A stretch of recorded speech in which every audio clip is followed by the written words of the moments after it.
ইন্নামাল মুমিনুনা আল্লাযীনা ইযা যুকিরাল্লাহু ওয়াজিলাত কুলুবুহুম وَإِذَا تُلِيَتْ عَلَيْهِمْ آيَاتُهُ زَادَتْهُمْ إِيمَانًا وَعَلَى رَبِّهِمْ يَتَوَكَّلُونَ।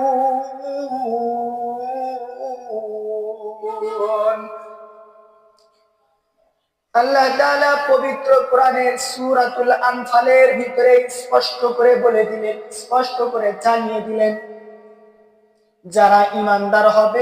আল্লাহ পাক রব্বুল আলামিন সূরাতুল আনফালের ২য় থেকে ৪র্থ নম্বর আয়াতের ভিতরে আল্লাহ পাক রব্বুল আলামিন জানিয়ে দিলেন, ঈমানদারগণদের ৫টি বৈশিষ্ট্য, ৫টি আলামত।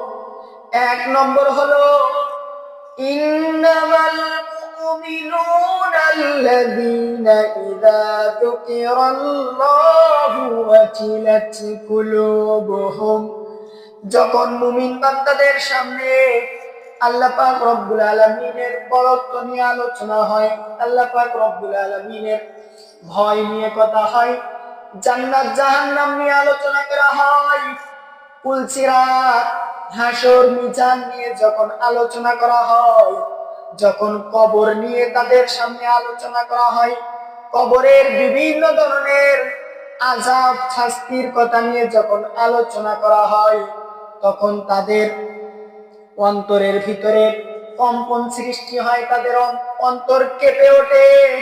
আল্লাহ পাক রব্বুল আলামিনের ভয়ে তাদের অন্তর প্রকম্পিত হয়, কেঁপে ওঠে। ১ নম্বর বৈশিষ্ট্য, ১ নম্বর গুণ, মুমিন বান্দা যে হবে, আল্লাহ পাক রব্বুল আলামিনের ভয়ের কথা, আল্লাহ পাক রব্বুল আলামিনের কথা